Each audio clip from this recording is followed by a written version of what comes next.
మనం ఒక వ్యక్తిని గురించి చెప్పేటప్పుడు ఆ వ్యక్తి అంటే మనకు బాగా ఇష్టం అనుకోండి, ఆ వ్యక్తిని కొండెక్కిస్తాం, ఎక్కడో చూపిస్తాం ఆకాశంలో, అమ్మో వీరుడు శూరుడు ధీరుడు అంటాం. నచ్చలేదనుకోండి, ఆడు ఎంత మంచోడైనా సరే అగాధంలో చూపిస్తాం, పాతాళంలో చూపిస్తాం, మంచోడు కాదండి బాబు. అవునా కదా?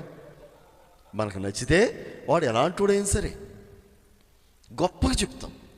నచ్చలేదనుకోండి, ఎంత మంచోడినైనా అబ్బాయి అంత ఏం కాదండి, కొంచెం పర్వాలేదులే, కానీ ఎంతైనా అంత కాదులేండి, ఎందుకంటే మనకు నచ్చడుగా. అది సంగతి. మనుషులం కదా, మన సాక్ష్యం ఇట్లా ఉంటుంది. నచ్చిన వాళ్ళకి ఒకలాగా, నచ్చకపోతే ఇంకొకలాగా. కానీ దేవుని సాక్ష్యం అలాంటిది కాదుగా. దేవుడు ఉన్నది ఉన్నట్టే చెప్తాడు తప్ప లేని దాన్ని ఉన్నట్టుగా, ఉన్నదాన్ని లేనట్టుగా ఆయన చెప్పడుగా, ఎవరిని అన్యాయం చేయడుగా. ఇప్పుడు ఉదాహరణకి దావీదు ఉన్నాడు, దావీదుని గురించి దేవుడు చక్కని సాక్ష్యం ఇచ్చాడు. దావీదు నా హృదయానుసారుడు అన్నాడా? అతను తప్పు చేసినప్పుడు గద్దించలేదా? తప్పును తప్పుగా ఖండించాడు, ఇది తప్పు అన్నాడు. ఎంత హృదయానుసారుడైనా తప్పు చేసినప్పుడు తప్పనే ఖండించాడు, తప్పని బుద్ధి చెప్పాడు, సరిచేశాడు, మరలా దారిలో పెట్టాడు. అంతే.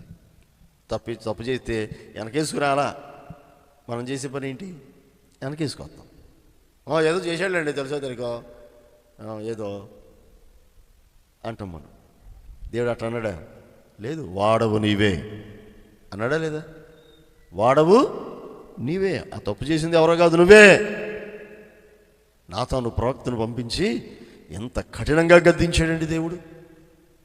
ఆ మాటకు దావీదు అసలు ఏమీ లేదు, కన్నీటితో దేవుని సన్నిధిలో బ్రతిమలాడుకున్నాడు. ప్రభా క్షమించయ్యా, పాపం చేశానయ్యా, దోషినయ్యా, ప్రభా కృప చూపయ్యా, నా పాపం రక్తంలాగా ఎర్రగా ఉందయ్యా, హింవలే తెల్లగా మార్చయ్యా, శుద్ధ హృదయాన్ని నాకు మరలా దయచేయండి ప్రభా అంటూ బ్రతిమలాడాడుగా. పరుపు తేల చేసుకున్నాడుగా. ఎంత మొరపెట్టాడో, దేవుని కనికరాన్ని పొందుకున్నాడు. దేవుని కృపలో మరలా క్షమించబడిన వాడై దేవునికి ఇష్టడుగా తర్వాత జీవించాడు. నేననేది